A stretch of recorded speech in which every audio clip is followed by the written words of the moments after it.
Beginning around the 1990s, it became popular in Titanic circles to question the authenticity of earlier conclusions that the hymn Near My God to Thee was the last piece of music played by Titanic's band during the disaster, and that it was instead the waltz Songe d'automne. This has been repeated so often as to become fact.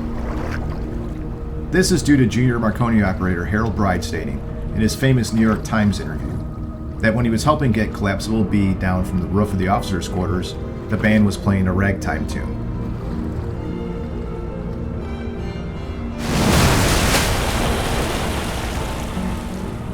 After this, he stated, then there was autumn.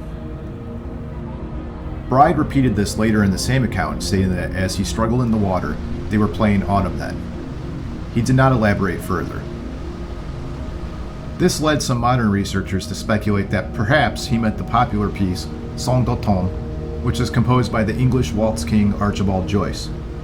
Little notice was given to the fact that there are legitimate questions about some details of Bride's New York Times interview, which may have been heavily edited by reporters, nor to the fact that Bride's account of the sinking changed radically between his New York Times interview, report to the Marconi Company, and his testimony between the American and British inquiries.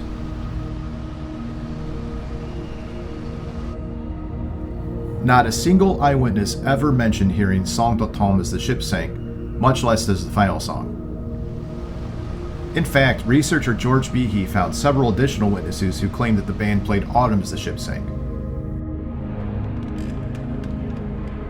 First-class passenger Margaret Hayes stated before the final plunge the band played that old familiar hymn Autumn. Survivors Susan Weber and Helen Candie also mentioned the band playing Autumn, with the latter actually claiming that they first played Autumn before playing Near My God to Thee.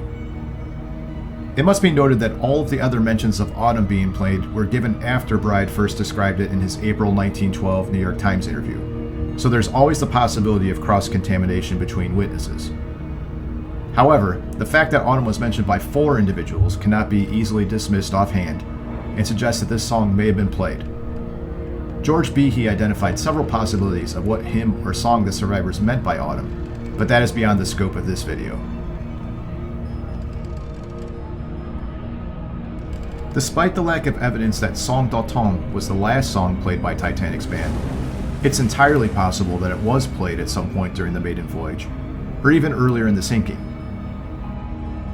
As stated previously, it was a popular song in 1912, and it was listed in some copies of the White Star Line official songbook. Please enjoy this rendition of Archibald Joyce's Songe d'automne, performed by the White Star Line Quintet.